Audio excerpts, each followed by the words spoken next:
So today Mars goes into Gemini. I'm going to share my screen. And I just find it interesting. We're wrapping up conflict, Mars being the planet of conflict, and we've been talking so much about marriage that this sort of is a good way to summarize this class. Synchronistically in my chart, I have Mars in the marriage house or the relationship house, so it comes full circle for the project that I'm working on, which is The Truth is in the Triangle. So I normally don't have a PowerPoint, but today I do, and I will share that with you as we go through the lecture. So what I kind of want to talk about is, and I've said this over and over again in previous classes, when your client starts therapy, or if you're the client, you start therapy, you're not going to receive applause from your spouse, from your parents, from your children. It's not going to happen. When you go to therapy or seek therapy, the entire system, and I told you last week or earlier this week, everything's a system, the whole system has to change. And people don't like to change, especially if it's not them that are changing. So that Mars energy, that conflict energy, that war energy, which is the crack in the snow globe, allows for creator energy, for something new to be birthed, you know, the snow globe shattering so that you can build on a new foundation.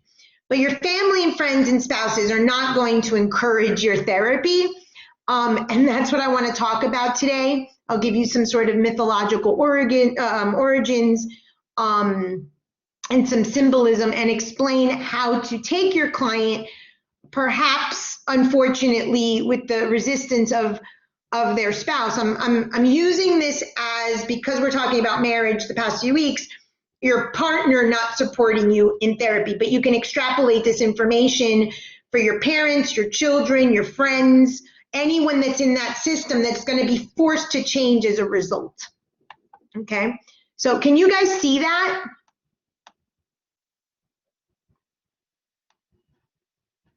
Yes? Can you see that? I don't want to start if I don't know that you could see this, so let me know. Yes? Okay, thank you. Okay. So why doesn't your partner support your therapy? Or why conflict occurs when your client and or you seek therapy? So I first want to start off that today, you know, quote unquote coincidentally, Mars enters Gemini. In astrology, the only sign that's actually represented by people and not animals, with the exception of Virgo, which is kind of viewed in a different way. It could be the half animal, half human, or it could be, you know, the hearth, which is a different kind of symbol. Gemini is the only one that's represented by people. Gemini is the sign of duality. You'll see it represented as a Roman numeral 2.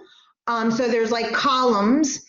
And my attitude in terms of this lecture is that within unity, there's duality, and vice versa. Within duality, there's unity. And that's the kind of coming home with the I and the we.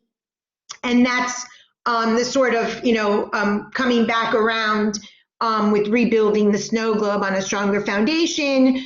Two individual people come together in the Heiros Gamos complete to make this relationship complete. In mythology, in symbology, the twins, which Mars in Gemini, or Gemini is the sign of the twins, is extremely important. I'm not going to get into it now, but there's a lot of symbology in every culture and every philosophy about twins. Part of the symbolism is within the two, there is wholeness, which is the purpose of today. We need to work in different levels of consciousness, both what I call in my shaman class, ordinary states of consciousness and shaman states of consciousness. That's not mine, that's Carlos Castañeda's, but working in these two worlds, so to speak, that we see the reality of the client or our own life, but there's also symbolic understanding of what's happening.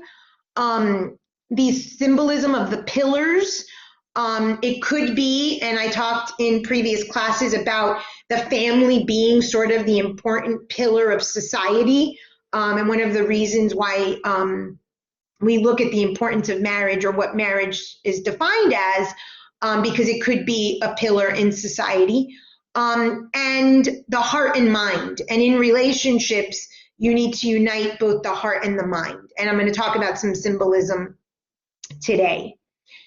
So going back to what we've been talking about for the past few weeks, the truth is in the triangle. So I've been using different symbology. Today, I want to kind of turn the triangle upside down.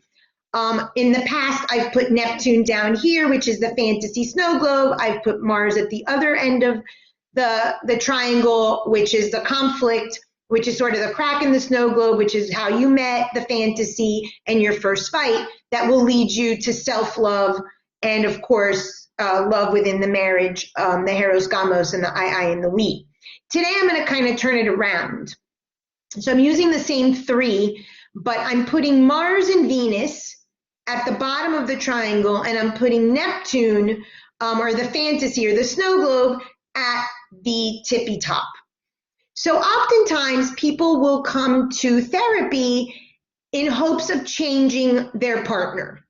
And there's different views. If you're seeing a couple, you shouldn't see the partner individually. I have seen couples at the same time that I'm seeing the individual people. I personally think that's helpful for me to kind of get the big picture. Some therapists don't do that. It's believed that if the couple splits, you should pick one or the other partner and refer the other partner after the split out. So there's different ways to work this. But basically, many times couples come, even as couples or individuals in the couple, that they want to change their partner. And I call this a fantasy, and this is related again back to that innocence, that child, everything we've been talking about for the past few weeks. So part of therapy is releasing the fantasy that changing your partner is going to liberate or create balance in you. This symbolism, which I'm going to get to, is Mars-Venus, which I talked about, are our energies. So masculine and feminine, the anima, the animus, the god, the goddess, however you want to look at it. We have these, the estrogen, the testosterone, we have these. And in order to be whole, we have to integrate these energies in ourselves. It's part of the whole wrong alliance with the mother or the father, and leaving either the masculine principle if you kicked your father out, or in my case, the feminine principle when I kicked my mother out, that now I need to integrate in order to be whole. So one of the first things I address with couples and or individuals is release that fantasy of changing your partner. And again, it goes back to the theory that you created sort of the problem, and also the fact that everything's a mirror. So things we've already talked about. So that's what we're going to work on today, is integrating masculine and feminine, which leads to the Heiros Gamos, which leads to the whole self that then can rebuild the snow globe, the fantasy, for the next 7 years, but on wholeness. So I want to start off with a little bit of mythology. So this is Ares and this is Aphrodite. We've gone through that, okay? So Ares and Aphrodite had 3 children, Deimos, Phobos, and Harmony. Deimos is demon, Phobos is phobia, and Harmony is harmony, okay? So you get to choose in your relationship what level of consciousness, so to speak, the conflict or the first fight, and then the fights that continue, how they're going to be in your life. Are you going to, bring up demons and live in phobia, which is part of what I'm going to talk about today, or are you going to create harmony, utilizing the information that the conflict is bringing, so that you can create your Heiros Gamos, your mystical marriage with self, and as a result, the I and the we with your partner. So you get to decide that. And it goes back to that level of consciousness. We need both levels of consciousness. And so we have to kind of address with clients, what do you want to do in the relationship? Do you have, goals to use this in terms of growth, for your own growth as a mirror, and hopefully your partner will come in or not and change the dynamic of the relationship. So we're going to be working with these ideas of demons, phobias, and harmony as a result of the conflict that's created in the relationship. So why does your partner fight, and why does your partner, more importantly, not support you coming to therapy? Okay, this concept or metaphor of the fight, of the Ares, of the crack in the snow globe, of that first fight, is there to help both of you create a new life. It's creator energy, I told you, at its highest sort of manifestation. And the partner is fighting your progress, so to speak, or your therapy, because they're trying to prevent a new life from being birthed. A new life means a new relationship, a new marriage, a new foundation. It's very, very scary, hence Phobos, one of the children of Ares, that we have to now get to know this person again, reacquaint ourselves, base a new foundation on the relationship. It's hard work. But in order to have marriage be, longevity, or relationships have longevity in whatever dynamic, it could be a father or a mother, father, child, it could be friends. This is going to be, like I said earlier, extrapolated into any relationship. So the conflict is an attempt to create something new on harmony, but most of us use it as a prevention of something new, which is based on phobia and based on demons, old demons of the past. And that's why people, when they fight, they bring up all the trash from all the crap from every other year from they've been together for 20 years. And that is number one rule in therapy, is that you do not do that. That does not solve anything, but it's related to going back to the myth that from Ares and Aphrodite, one of the children is Phobos and Deimos, which is the demons. Let's bring up the demons, which I'll talk about in a moment. They might be trying to avoid a new creation, which is the new foundation, the new relationship. They may be scared, Phobos. They might be scared of a new you. If you lose weight, if you go back to school, what does it mean about me? Where do I now fit into your new paradigm?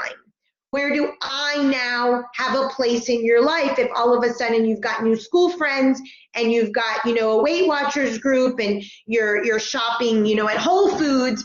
Where do I fit into this new paradigm? And that's very, very scary for a partner. So oftentimes the resistance of a new you, or you getting a new life, or you understanding yourself better, or you dealing with your subconscious trauma, reflects on them as fear. And that again goes back to Phobos, the child of Ares and Aphrodite. Dirty laundry might be shown or might come out. The dirty laundry is literally bringing the unconscious issues of the relationship to the conscious. So in therapy, your therapist, or you as therapist, is going to help your client understand what's below the unconscious, maybe the passive aggressive, maybe the codependence, all that stuff that's trying to be contained in the snow globe that's false. And the energy of Mars is coming through, the fighting to sort of let's shatter the snow globe, bring the unconscious conscious. I told you last week that I had the client that's the identified patient as the bulimic, and the sister is trying to keep the snow globe together as the mediator. She's trying to keep everything together, when the identified patient in the family is the one saying, hey people, there's a problem here. So these lessons can also be taken into family therapy, not only couples therapy. You cannot prevent fate. So there is many, many fairy tales, many, many myths that talk about this. So every single myth in Greek mythology starts with someone went to the oracle at Delphi, and the oracle, of course, never had good news. It was always something bad, right? You're gonna kill your father and marry your mother. Don't let your son, like Narcissus, look at himself, because then he'll fall in love with himself and he'll die. And theme after theme after theme in mythology is this notion of fate, this divination, this oracle saying this is going to happen. In Sleeping Beauty, we see that the parents are told she's going to cut herself on a spindle, and the father, the king, got rid of all of the spindles in the whole kingdom, and she stumbled upon one, quote unquote, coincidentally, and she fell into this sleep so she wouldn't die. Demeter and Persephone, we call it the rape, but Persephone was taken by Pluto into the underworld so she could go into adulthood. Isis in Egyptian mythology tried putting a mortal baby in the fire. The mother walks in and says, "What are you doing?" And she was going to try to make him immortal, and the mother saved the baby. And now Isis was like, oh, now this poor baby's going to be mortal rather than immortal. So we see over and over in myth and fairy tale the attempt to try to make someone immortal or save them from their fate. And you cannot do that. And I've told you before that in relationships between 5 to 7 years, when you have astrologically what's called your first Saturn transit, or what I call the skinny cows in your own life or in your relationship, is there to shatter the snow globe. You cannot prevent that. Now, you may choose as your partner to not do the work and not look at it, and for 2 years swallow your pride, go off drinking, have an affair, and then get back together. But at the 14-year mark, it's going to come back, and the 21 and the 28. And we've talked about those couples that never want to look at that. And that's okay. They're not going to be the ones that show up at your office. But the ones that show up at your office are trying to embrace fate.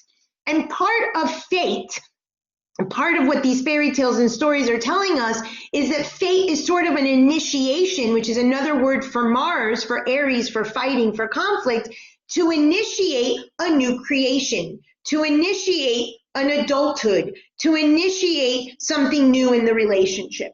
Okay, so we can't prevent fate. And if you show up on the couch and your partner fights you, part of what they're fighting is this prevention of fate. For instance, in Sleeping Beauty, her, prophecy of dying, so they put her to sleep.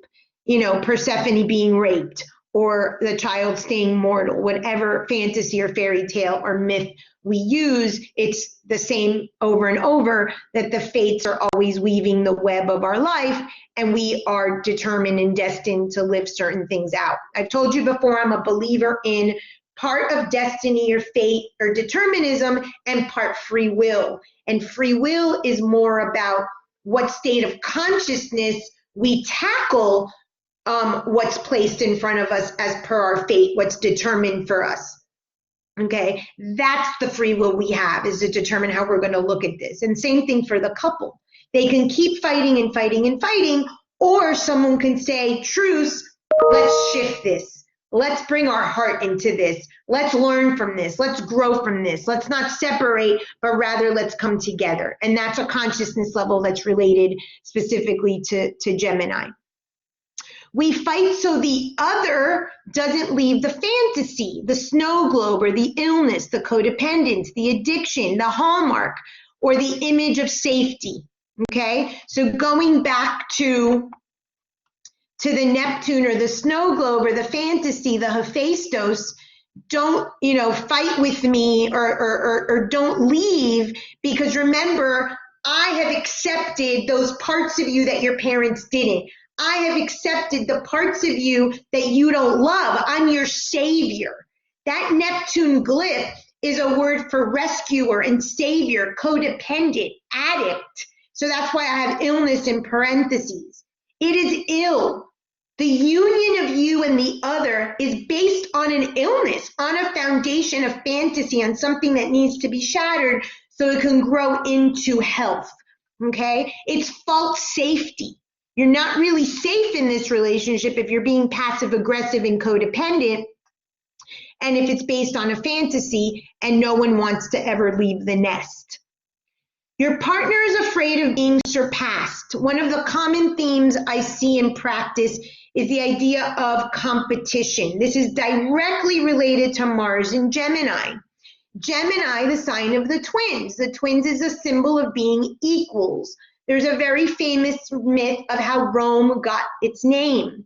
Romulus and Remus, excuse me, were twin brothers. Well, it's called Rome because obviously Romulus won. So there's something inherent in the myth that when there's equals or partners, someone is afraid of being surpassed. There's competition, and I'm going to talk about envy in a minute. This is a problem. When I see couples in their combined chart that have Mars next to their sun, or in their marriage house is Ares or Mars, this could be a foundation of the relationship. Oftentimes these people also live as brother and sister, so they don't have sex in the relationship because they're more partners in terms of brother and sister energy than they are coupledom.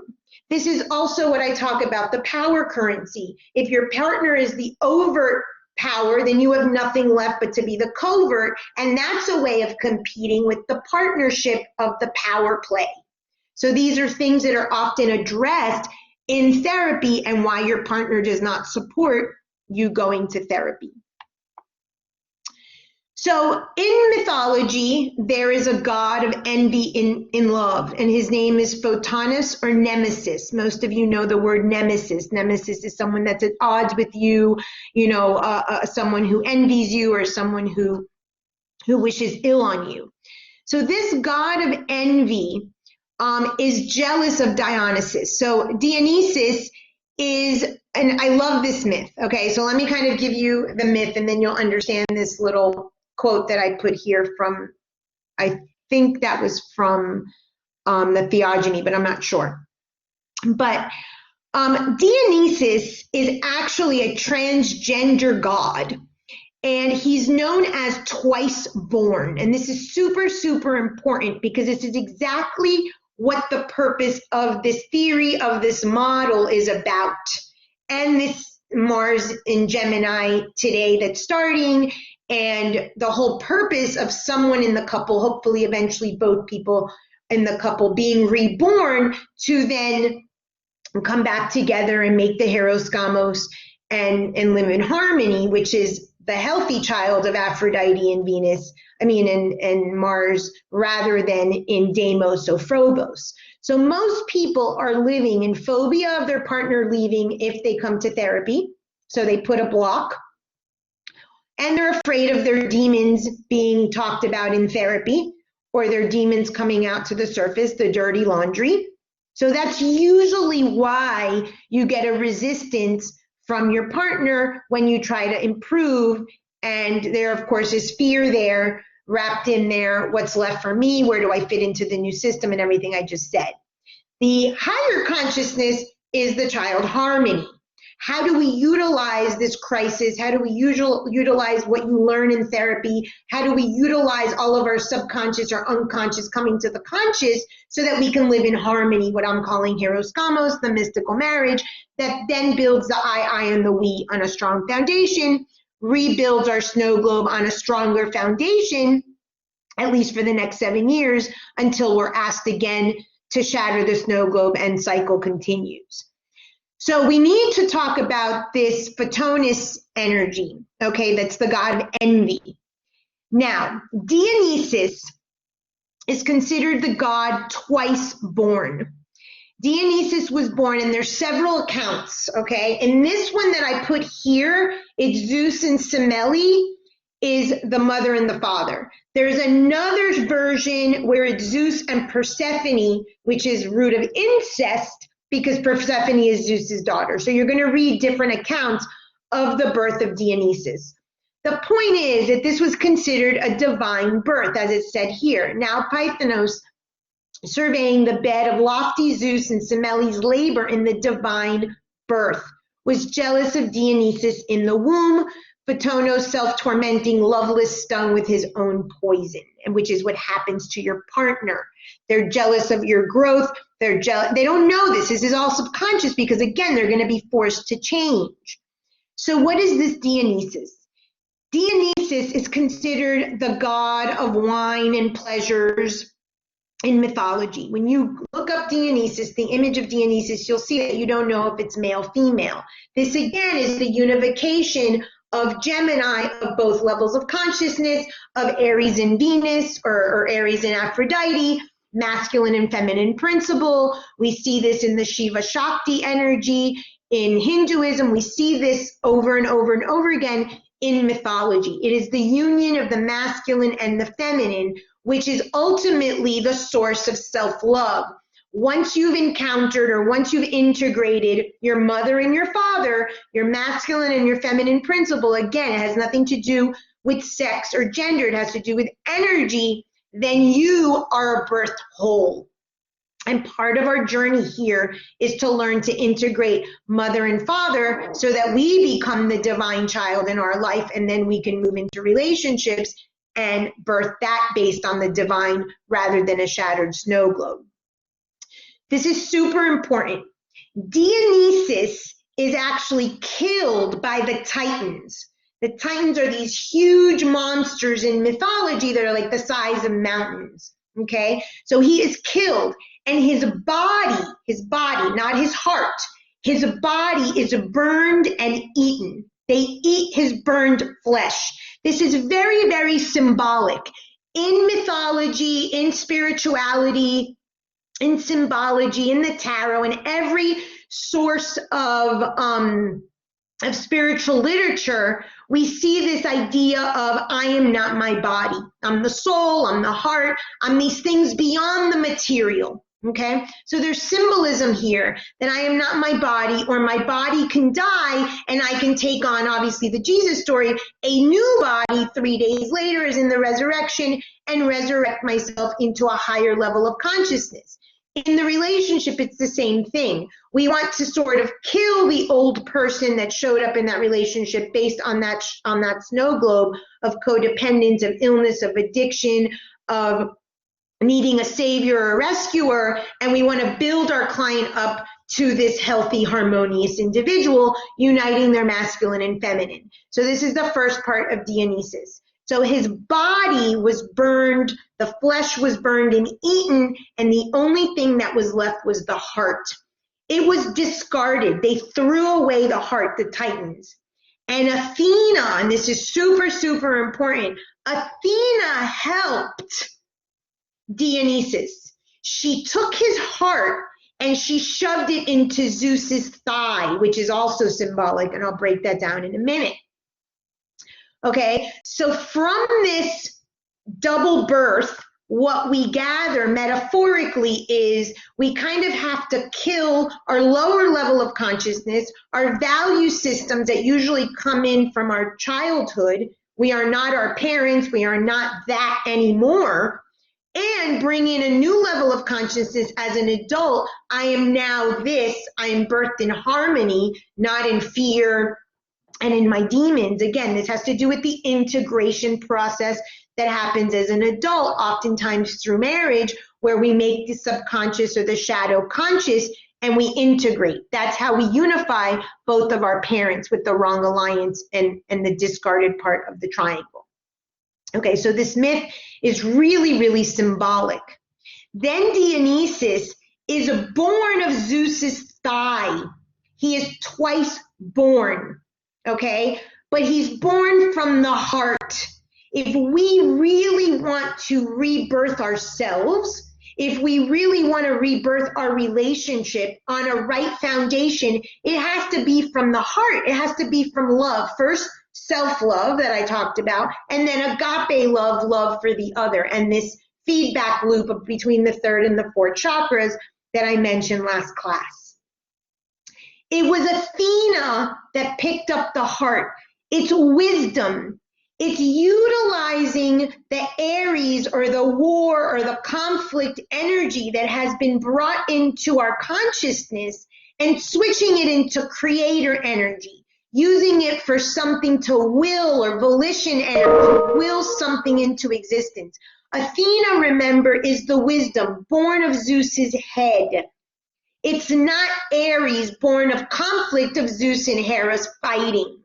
So it's through wisdom, hopefully by you as therapist, or through your therapist or your mentor or your guru or whoever's your teacher, that you're going to understand that you need wisdom in order to sort of convert the consciousness of lower level consciousness of fighting and arguing and fears and demons into wisdom with the heart. I can approach this person that I love and we can build this anew. This is when you shatter the competition.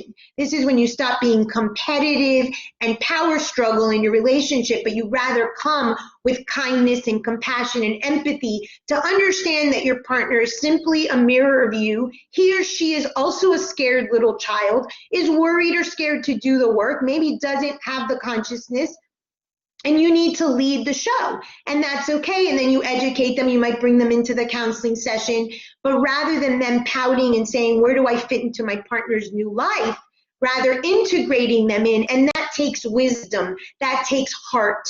And that's why Dionysus was reborn and considered twice born, and why he's considered the divine birth. And that's why he's shown as transgender or male female, and you look at him and you don't necessarily know if you're looking at male female, because he's the unification here of the masculine and feminine energy, which then births the divine child. This is the story of Jesus. This could also be considered spirit and matter, and Jesus was God incarnate. So the divine God incarnate in the body, the divine child. We see this in mythology over and over and over again. Okay, so Dionysus is the balance of those energies, our masculine and feminine, which makes us whole, which then in part allows us to give permission to our partner to get whole, shatter that snow globe, and so forth. So I said the only part saved is the heart. Conflict is ego. I told you last week, conflict is validation. We all on that chart of needs have love needs. Let's sort of work in a higher level of consciousness and meet our partner in the love. There's the love languages. In astrology, we have the moon sign that tells us how the other person wants to be loved. That's a big part of my practice. Love your partner as they want to be loved, not how you want to be loved. And that's the whole concept of knowing your partner's love language. That's all heart. That's not ego. That's not mind. That's heart. Okay? So the symbolism of the heart in the thigh. This is the unification of the lower consciousness. The thigh is considered lower consciousness. In the chakra system, the lower chakras, or the human chakras in terms of the animal aspect of ourselves, are the lower three chakras. The higher chakras, 4, 5, 6, and 7, are like the human. That's why the symbol of the centaur in Sagittarius is half animal, half human. It's the unification of the two parts of consciousness. We need logic, we need the rational mind, we need ordinary consciousness, but we also need evolved consciousness, we need heart, we need wisdom. That's the symbolism of why Athena put the heart in Zeus's thigh. Okay? We combine the lower nature and the higher nature so that we can rebirth this relationship, more importantly, rebirth ourselves. Just quickly, why envy or Ptonos was jealous of Dionysus. He was self-tormenting, loveless, and stung with his own poison. Fighting, bringing up the other person's dirty laundry, bringing up fights from 20 years ago is poison. You are not going to get heart and love and a healthy relationship when you're drinking poison. There's a famous quote that the person that tries to poison you is really only poisoning themselves, or if they hate you or jealous of you, they're the one drinking the poison, something like that. That's rooted in this. This is going to torment you. You're going to find yourself in a loveless relationship, first with yourself and second with your spouse, if you don't integrate this process of the wrong alliance with your mother and your father, and then the Heiros Gamos that then leads to the healthy I and the we. So can you achieve the Heiros Gamos? I'm a believer, yes, but not every partner, not every couple wants to. And that's part of knowing that some relationships are meant to end, and that's okay. Some relationships are not going to ever shatter that foundation of their snow globe, and they're going to stay the same. Not our problem. Those people, like I said, probably don't come to us. They don't do the work. That's fine. This is for the people that want to do the work, that want to integrate their parents, that want to then find a healthy partner. So the answer is yes, you can achieve the Heiros Gamos, but it takes work. So if you educate your client and or the partner that individuation process is the only way to unite, first of all, the conscious and the subconscious. It's the only way to integrate the light and the shadow. It's the only way to integrate the mother and the father. Then you can create the children. If you integrate egg and sperm, right? Like I showed you last week, then something is created. In order to birth something new, in order to birth the Heiros Gamos, the mystical marriage, you must birth something new in yourself. You have to allow your partner and or yourself to marry themselves, to marry those energies of masculine and feminine, of self-love, third chakra. Then they're able, with heart, with agape love, to then give it to the marriage and contribute with heart to the marriage to make the marriage stronger. The Heiros Gamos, the mystical marriage to self and then hopefully to your partner, is the harmony. It's not the Phobos and it's not the Deimos. That's what most couples are in. Most couples come with those demons and those phobias, and we want to help move them into a higher level of consciousness, into the third child, which is harmony. So they get to pick. You want to stay in your conflict, or do you want to move into harmony with heart? And this is birthed from that Ares Aphrodite child. If you fight their progress, your partner's progress, you're basically creating Deimos and Phobos, the other two kids. So you get to kind of present to your client, and if it's a couple, even better, you're already birthing Deimos and Phobos. You're afraid, you're scared to lose this person. That's what all the fighting is. You're afraid that you're not going to have your validation and love needs met, just like you didn't when you were a child, and we repeat our family story, we repeat our childhood in our relationship. If you stay and you don't do this work, you could create a dependent narcissist. You never shatter that snow globe on a new foundation. You could create a hostile dependency in the relationship. That's, let me take you back so you can see where I'm getting these words from. This is narcissistic, this is dependent, this is hostile, okay? So, if you want to have a dependent narcissist, then you're going to kind of eradicate the love piece, the heart piece, the self-love, and the agape love. And then you're just going to stay at the foundation of the triangle that I told you the other day, which is the product of Zeus and Hera and Hephaestus and Mars. So a lot of times, unfortunately, people come to therapy, we walk them through this, we educate them, we help them, and then they go back to their old ways, and that's just a reality in our field. When we teach them the skills or we explain this to them, hopefully they'll grow and they'll rebuild on the Heiros Gamos and the I and the we and birth harmony rather than Deimos and Phobos. But if you don't go to therapy, if you stay in these relationships, if you don't use these skills, these tools, what you could end up having is, like I said, a dependent narcissist. Dependent is a word for Hephaestus or Neptune, narcissist for Mars, or also Neptune, or hostile dependency, where we were talking about attachment styles the other day. That person comes in, you're passive aggressive, you're avoidant, and you remain in that vicious cycle for 20, 30 years, your whole marriage, and nothing changed. And again, I believe that those people probably don't come to your office. Don't punish yourself for shattering the snow globe. I was talking to a client earlier this week about this. It's been 5 to 7 years, so the first skinny cow of the relationship, and he's decided to leave the marriage. So he went and told the wife, I want to leave the marriage and let's plan how this is going to go forward. They're going to stay friends. They've got small kids. They're going to co-parent. So all that healthy stuff. But one of the things I noticed in his language was wanting to punish himself because he was the one that went to therapy, realized that this wasn't the marriage for him, this wasn't meeting his needs, he didn't want to work towards saving the marriage.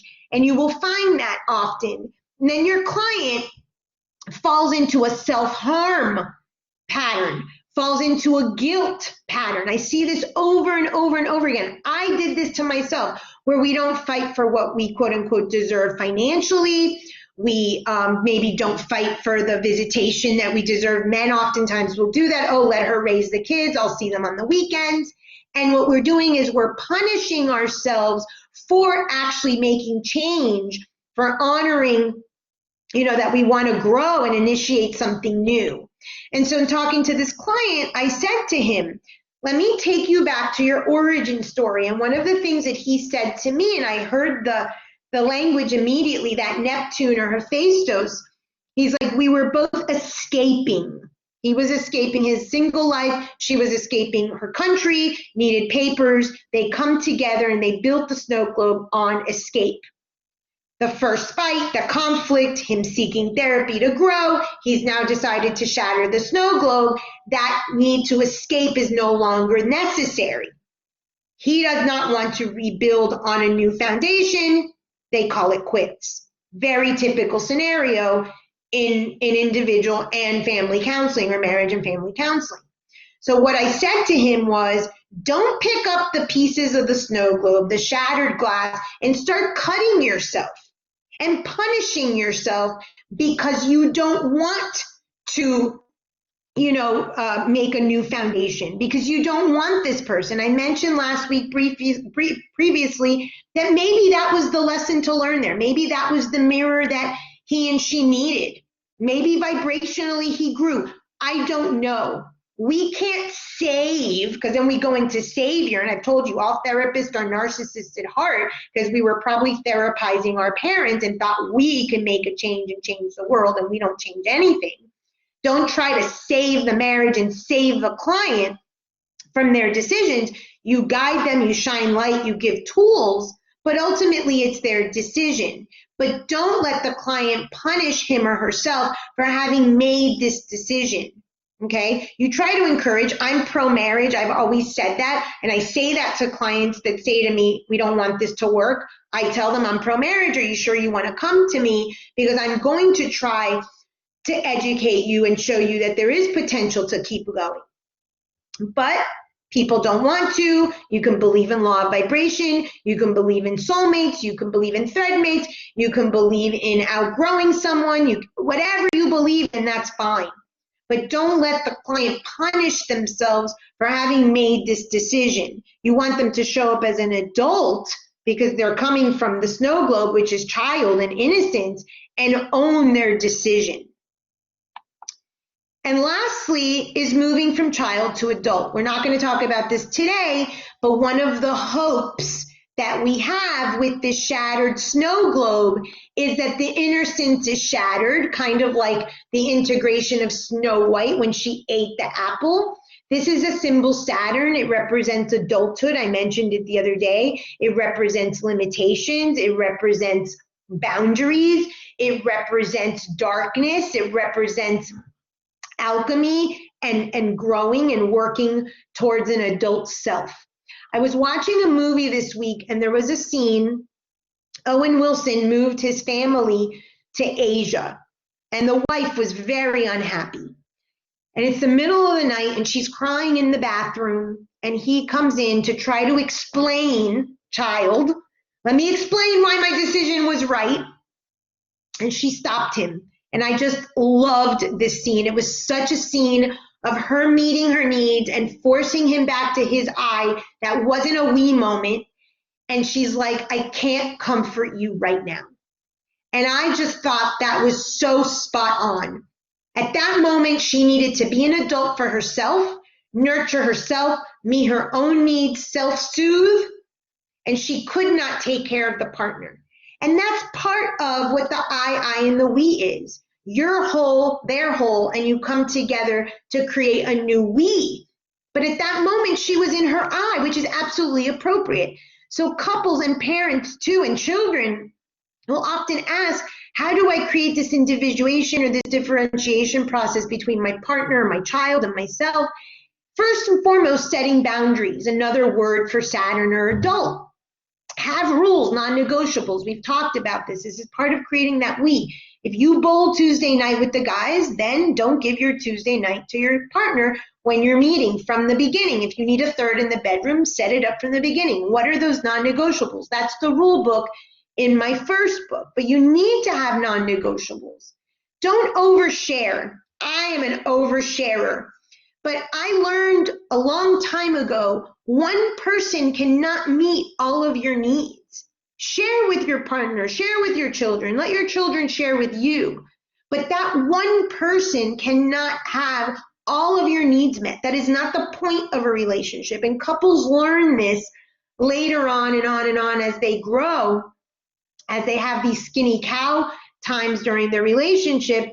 And it looks like they're traveling separately, or they're vacationing separately, or they're in a book club, or they're going out, with their friends too often. That's healthy. Make friends, have hobbies, have other areas of interest in your life. If your relationship is it, that's trouble waiting to happen. That is a snow globe waiting to be shattered. And find other people to meet your needs. Obviously, remember, we always try to meet our own needs, but then as a result of living with heart, living from the fourth chakra, going out and having that human connection, which is part of what this whole journey is about, we find other people to meet our needs. Our one partner, our one child, our one whatever is not supposed to meet all those needs. You meet your needs first, and then you have other people. Maybe your pleasure needs of drinking and partying is with your college friends. Maybe your book club friends meet your intellectual needs. Maybe your partner just meets your sexual needs. That goes back to the threadmate. Go back to the thread. The thread should tell you what your partner should meet needs of with you. That's it. And then in your eye, you have all these other people and are meeting those needs. Your partner should, I don't like the word, but should be focused on the fact that the thread is indicating what needs you and he or she are meeting for another. And then other people can fill in the gaps for meeting the other needs. Okay, I'm gonna stop sharing. And I'll post this to the Black